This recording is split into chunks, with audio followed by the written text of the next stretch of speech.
With this workflow framework, you'll be able to take files like PDFs, text files, spreadsheets, and documents and run them through a process that is then able to output and put it into a spreadsheet or any other type of file that you want using something simple that you can expand on and create the data processing system of your dreams.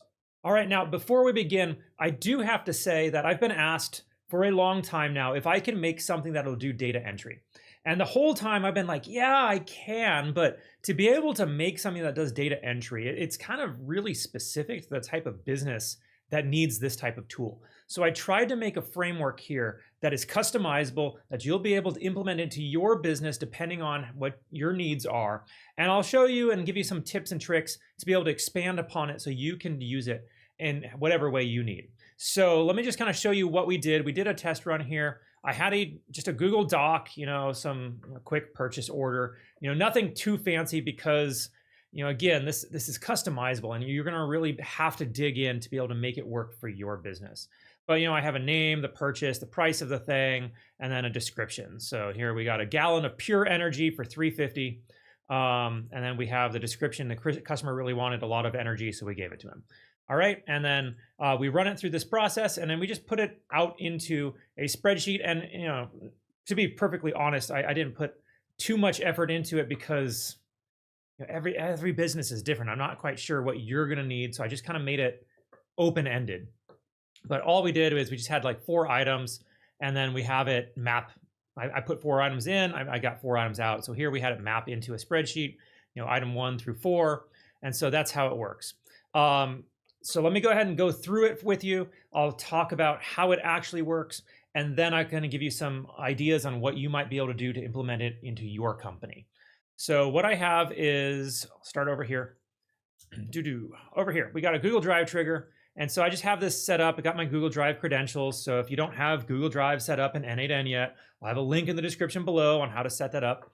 But I just have a folder. It is just test data entry. And what we're looking for is a file created.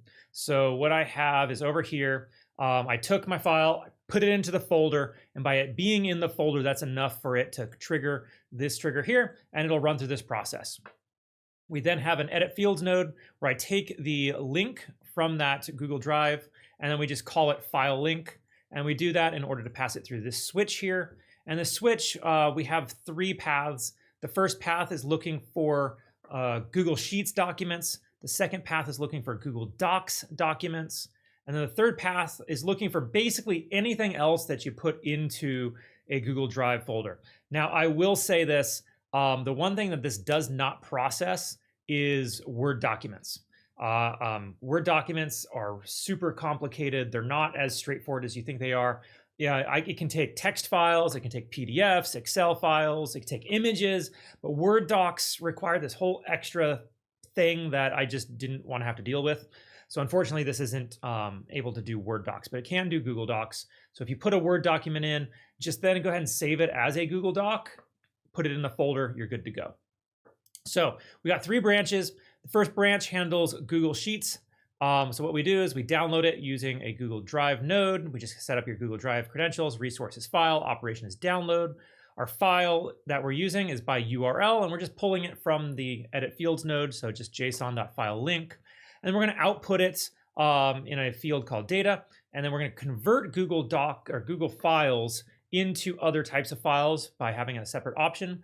Google Docs are going to be converted to text files, drawings are JPEGs, Google Slides will become PowerPoint files, and Google Sheets documents will become CSVs. Now, it's not necessarily important because only spreadsheets are coming through, and so it's going to convert it to a CSV as it comes through here. Then we have an extract from file node, and we have it set to extract from CSV. Our input is data because what we downloaded it as over here was data right there. All right, and then we pass that through an aggregate node because if you think about what a spreadsheet is, it's a whole bunch of different rows, and each row is its own item. And so I didn't want to have to pass through like a billion items to an AI. So instead, we're just going to aggregate it all together. We're going to summarize it. And by summarizing it, all we're really doing is kind of putting it all together in one item in a nice clean way, because the aggregate creates this big JSON file of each row, but we don't want that. So instead, we're just going to like smash it all together into one kind of one like string with comma separated. And then we put that into an edit fields node, and we just call that text. And so that's going to be the text that we're going to pass forward into our AI agent. But before I get that far, I'm going to go through the other branches with you. So we do the same thing with Google Docs. That's what I just passed through. So we'll see here that we operation download, we use the URL from our file link, same conversions, and we got out a binary file called data. And so that's, the sample customer purchase order was the name of the file, sample customer purchase order. And, it's a text file, and it's a text file because it's a Google Doc that converted to a text file. All right, and then what we do is we pass that through a convert, an extract from file node. And here we are extracting from a text file. The input is data, and we're going to output a field called data with all of the text that was in the document. And here we see the text that was in the document that I just passed through. We then set a field just called text. We call it text just so that every path that we could possibly take is going to be called text. And then we're going to merge it together over here into another field node just called text. Just that way, there's no issues on where we're grabbing this data from. It's just going to come from one place. Nice little flow here. And then the other option that we have is kind of our other types of files that might come through a Google Drive. Same thing, we're downloading it from the file link URL, same conversion method, same data output. We're then going to have a switch here that's going to determine what type of file it is. That way it passes through the right extract from file node. And so we have the options for PDF, we have the option for text, we have the option for XLS, which is an old Excel spreadsheet, XLSX, which is the new Excel spreadsheet, so XLS. And then we have CSV, which is kind of a spreadsheet without any extra formatting of any type.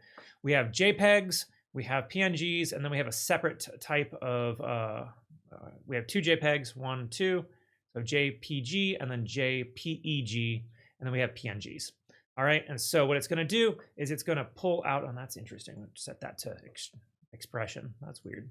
So it's going to pick which type it is. So if I had put in a PDF file, it would have seen that it would have been here as a PDF file. It would have gotten downloaded here from the trigger, and the trigger, if I come down over here where we have our web view link, this would have said drive.google.com, not docs.google.com. And so it would come down this path. This would see that it ends in a .pdf, and so then it would send it to the PDF path, which is right here. And so this is just going to extract it from the PDF. If it was a text file, it would come through the text file path. If it was a CSV or any other type of spreadsheet, it would go through the CSV path. Although XLS comes here and SLSX comes here. And same process, we just have to have a separate extract from file node that then gets aggregated together. We summarize the spreadsheet together, and what the summarize node is doing is concatenating everything together. And if you don't know what concatenate means, it just means to kind of stack on top of each other. And so we put all that together, and then we pass it forward, and we call all of those text. And then we have this one option down here, which is for JPEGs and JPEGs, so JPG and then JPEG and then PNG. What we do is we take those files, the image files. So if you have a scanned file, for example, we resize the image just in order to reduce the number of tokens that we're dealing with. So I use an edit image node. We're using the resize option. Our input property is data. Our width, I'm just going to set to 50% width and 50% height. Our option is percent. And that'll take a file from something like 2 megabytes to like 500 megabytes, or not kilobytes. So it'll make it about a quarter of the size of file. So that's going to reduce the amount of tokens that you're using. We then run it through this LLM node here, just a basic LLM chain. Our prompt is to transcribe the document to Markdown. We tell it that it's an expert transcription agent. It's able to transcribe all visible printed and handwritten text, including headings, subheadings, titles, small print, footnotes, watermarks, annotations. It'll convert tables, charts and graphs, images and visuals, diagrams, flowcharts and infographics, and everything else. Basically, any possible text that it can see on the page, it's going to try to grab, and it's going to convert into text. That way it can then be processed later. The one kind of warning I'll give you for this one because my wife likes to use these kinds of tools. She'll write sideways up the side of the page, or she'll turn the page around and write upside down. The AI models aren't able to read that. So it's only able to read text that's, normal, standard printed font. It can be handwritten, not a problem. She writes in cursive. It usually gets what she writes really well. So it does. It doesn't read my handwriting so well, I'll grant you. But my handwriting is more like physician handwriting, where it's barely legible. So I can understand why it wouldn't be able to read mine. But what it's going to do is it's going to process all that text. It's going to output it. It's going to grab it. It's going to call it text. We then come over to the second part of the workflow here. And this is the part that you're going to want to completely customize. All right, so this is just kind of a nice setup for you to be able to take it from here. I'm giving you the flow in order to be able to get the text from your documents. That way you can then process it how you need it for your business. So, oopsie. So what we're doing is all of these different edit nodes here are going to output text, a field called text. We then take all of those and we're going to smash them together into a single edit field node that we're calling text. We're not going to make any difference here. But the reason we do that is because I just wanted one node that the AI is going to pull from rather than all of these nodes. And I could have set it for our input to be just JSON.text, and it would have captured everything from all this. But just out of an abundance of caution, I'm going to go ahead and just put it all into one edit field node. We're going to have a single field called text, pass that forward, and we don't necessarily have to worry about the AI agent trying to grab it from a different path for some reason. But what we do is we have an AI agent. AI agent gets our user prompt. This is our input text, and we can even just say input text. I'll add a little extra thing here for you, input text. And then that way it knows that this is the input text. That's kind of weird that it's blue. That's super weird. There, it's gone. Okay. And then we have a system prompt. This is a super basic system prompt. You're going to want to edit it. But we just say you're a highly specialized information structuring agent designed to extract and transform unstructured text into a well-formed JSON object with exactly, I have 4 fields. Item 1, 2, 3, 4. You're going to want to list out what you want. So if you're processing invoices, for example, you might want to process, the issuing party, the party that's receiving the invoice, the number of things that they bought, the contact information, whatever you would find on your invoice, you would want to have in your system prompt here. Just tell it that it's looking for these things, and then we have it output it. So it's going to extract the information, and it's going to map each of them to a structured JSON. And so we see down here we have a structured JSON, item 1, 2, 3, 4. Again, you're going to want to put in your information, and then once you're done creating this system prompt, so we gave it a chain of thought of how to find that information. I would use ChatGPT. And specifically what I would do is I would copy this, paste it into ChatGPT, and then I would take a copy of the document that you are anticipating that it's going to be seeing over and over and over again, and upload a version of that, using dummy data if you have to, into ChatGPT. Say, hey, the attached image is a copy of what I need the system prompt to be mapped to. Please fix it. And then it'll rewrite your system prompt for you. You put that in here. We tell it that it needs to do clean strings. If you want it in Markdown, you can tell it to do Markdown. If you want it HTML, you can do an HTML. I'm just having it output just clean text. Don't include any text outside of the JSON object, meaning don't give us, certainly I'd be happy to do that, or something like that. Ensure clarity, conciseness, and semantic separation of items. Never return output in a format other than JSON. No explanations. Never merge multiple ideas into a single item. Keep them separated. You want to keep your data very clean and tight in their specific fields, right? Never leave any field blank. It says use null. So this one, I'm actually going to make a quick recommendation. Don't use null. Don't say that. Use, we'll say undefined. Because null is very likely to break Google Sheets. But if we say undefined instead, it'll actually put something in there. So at least that's better. Avoid repetition or paraphrasing the same content across multiple fields. Yeah. Never guess or invent information that's not implied or present in the text. That's very good. And here we have input 1. It gives it some example, and then output 4 items. We give it some example. So again, you have to customize this. There's just no way for me to be able to build this for your business because I don't know how your business works as opposed to the next person over. So I just try to make something that you'd be able to adapt for your own needs. But what you would do is once you have the system prompt and you see these examples down here, I would grab it and come over here, copy it, and then you come down to your output parser, and then you would come in and just paste it in like that. All right. And then that way your output parser knows exactly what it needs to be in order to be able to match the Google Sheet or wherever you're going to put it later.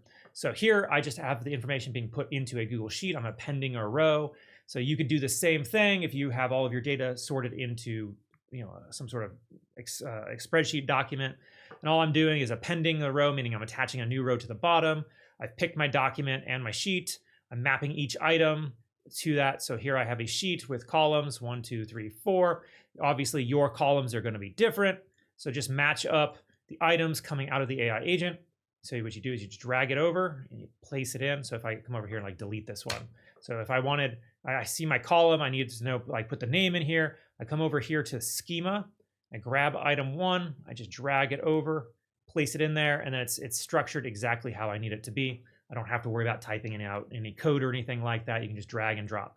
So you just need to make sure that you have your spreadsheet set up. You have your system prompt set up to be able to get and extract the information that you need to have and then structure it in the way it needs to be to go into the spreadsheet. And then you would just come over and drag and drop in and into each of the specific fields that you have. And then that'll do it. That'll put all of the information into a Google Sheet for you. If you're going to go beyond this, there's definitely ways that you can then process it instead of just putting the information into a spreadsheet. You could then run it through a separate process that determines if it's more than $50 it goes down this process, or if it's this country or this company making the order, you do a separate process. But again, there's just no way for me to know exactly what you need and your company needs, so I wasn't able to do that. With that said, if you want me to go ahead and build something out like this for you, all you gotta do is reach out. I've got contact information all over. It'll be in the description for the video. You can join my free school community where you're able to get this workflow by clicking the link in the description below, and then just send me a DM. I'd be happy to chat with you about how we'd be able to customize this for you and your business. Or you can join my advanced community. My advanced community has more extensive versions of workflows just like this. I have additional training if you want to learn how to be able to build these out for yourself and your company. But other than that, there's not much else to say. This is a nice simple workflow. I use this process here for a lot of my workflows, where I take some sort of input from Google Drive, I download it, and then I extract the text out. So this is something that you might be able to use for a lot of your other workflows if you're not necessarily going to use this for data entry, but as just a method of getting text out. And other than that, if you like this video, please make sure to subscribe to the channel, like and share the video. It really does help get this information out there to those who need it. And as always, I'm Bradford Carlton. Let's automate your success together.